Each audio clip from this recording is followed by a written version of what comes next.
Once, Buddha was giving a sermon in a village. He said, "Everyone should be as patient and forgiving as Mother Earth. Anger is like a fire.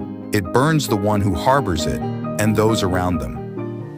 In the assembly, everyone listened peacefully to Buddha's words, except for one inherently angry person who found all these teachings futile. He listened for a while and then suddenly erupted, saying, "You are a hypocrite.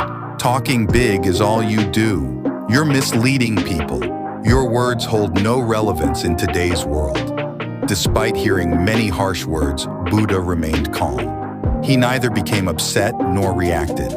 Seeing this, the angry person became even more furious and spat on Buddha before leaving. The next day, when the angry man's anger subsided, he began to feel remorse for his behavior.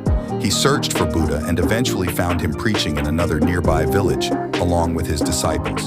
Seeing Buddha, the man fell at his feet and said, "Forgive me, Lord." Buddha asked, "Who are you, brother? What happened to you? Why are you seeking forgiveness?" He replied, "Haven't you forgotten? I am the one who behaved very badly with you yesterday. I am ashamed.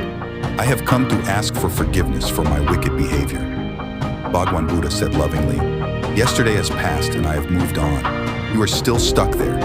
You have realized your mistake. You have repented. You are now pure. Now, enter today."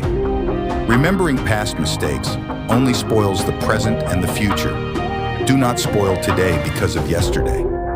All the burden was lifted from the man's shoulders. He abandoned his anger and took a resolution of forgiveness. Buddha blessed him.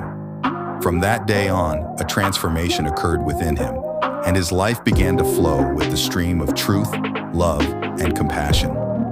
Friends, many times we dwell on past mistakes and continuously berate ourselves.